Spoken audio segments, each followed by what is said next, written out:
la masse va tout le temps drainer de l'individualité au sens où je la parle. Le collectif va tout le temps Puis vous pouvez le voir, c'est pour ça que Gustave Le Bon disait une foule, ça peut être constitué de quelques personnes. Puis déjà, les mécaniques psychologiques embarquent. Pourquoi? Parce que ça s'est enregistré pendant des millénaires. L'être humain est un animal social.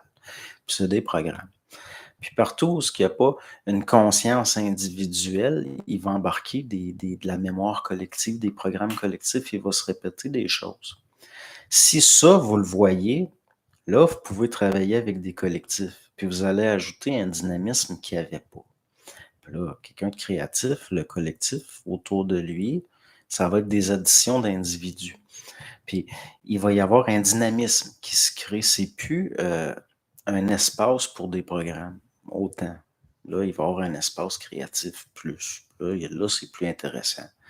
Il peut y avoir un vrai travail collectif qui va se faire. Mais c'est subtil. C'est très, très subtil. Dès que vous êtes avec un groupe de personnes, puis là, vous partez pour dire quelque chose, finalement, vous ne le dites pas, parce que vous prenez en considération l'interprétation subjective que les autres pourraient avoir. Déjà là, il y a quelque chose d'intégré.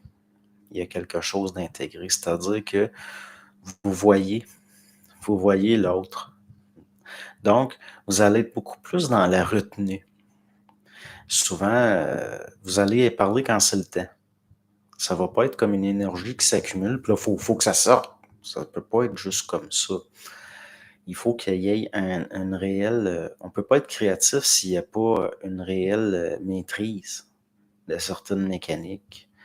Puis, c'est pour ça qu'avec plusieurs personnes, il y a des mécaniques il y a des vieilles mécaniques sociales, de psychologie sociale qui vont se déclencher. Si vous êtes capable de le voir, ça, puis d'être un bon gestionnaire de ça en vous, vous allez être moins en conflit à l'extérieur. Parce que vous n'allez pas perdre de l'énergie, par exemple, dans des conflits. Il va y avoir moins de dilemmes. Parce que vous allez être plus dans la retenue. C'est-à-dire que vous allez gérer. Vous allez gérer plus. Il y a de la gestion là, qui se transfère. C'est-à-dire que ce plus des programmes là, autorégulés qui embarquent, qui débarquent, puis des jeux comme ça. Il va y avoir une réelle manœuvre. Donc, c'est pour ça, là, on ne peut rien faire seul. Ça dépend de quoi on parle.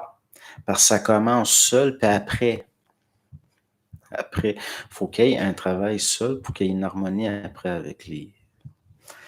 Sans parler... il faut qu'il y ait quelqu'un à un moment donné qui ait vu ça. Ça se voit seul.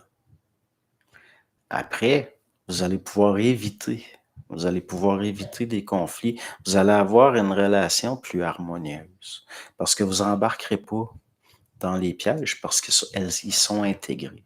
C'est de l'intégration. Si vous voyez les pièges d'avance puis vous ne vous mettez plus le pied dedans, vous allez finir par voir chez autrui des forces agissantes, les programmes, ce qu'on pourrait appeler les programmes.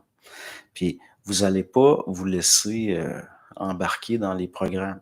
C'est comme vous allez écouter des gens parler, dire n'importe quoi, puis vous allez écouter et observer tout simplement. Ça ne donne rien d'essayer de